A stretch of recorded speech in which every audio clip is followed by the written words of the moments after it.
Welcome to the Slop Farm. Enjoy the video.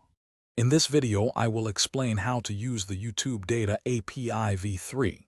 First, you'll need to understand its purpose, accessing YouTube data programmatically.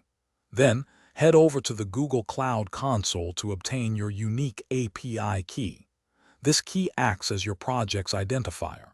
Don't forget to enable the YouTube Data API v3 specifically for your project within the console. These initial steps are crucial for setting up your environment and getting ready to interact with YouTube's vast data. It's a straightforward process that takes just a few minutes.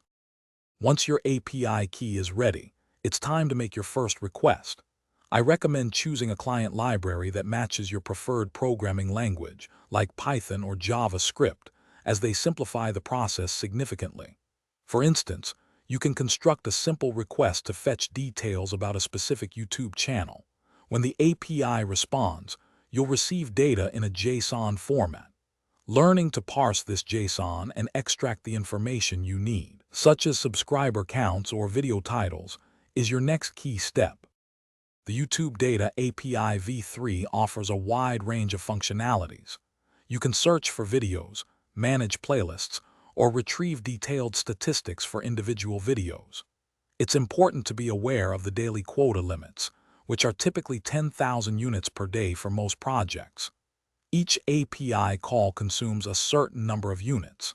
To manage your quota efficiently, consider caching data or only requesting the specific fields you need. This helps ensure your application runs smoothly without hitting limits too quickly.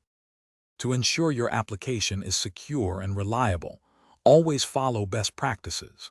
Never expose your API key in client-side code or public repositories. Keep it confidential. Implement robust error handling and retry mechanisms to gracefully manage network issues or API errors. For features requiring user-specific data, like managing a user's private playlists, you'll need to explore authentication methods such as OAuth 2.0. These steps will help you build a powerful and secure application. Thanks for watching. Consider subscribing if we helped you today.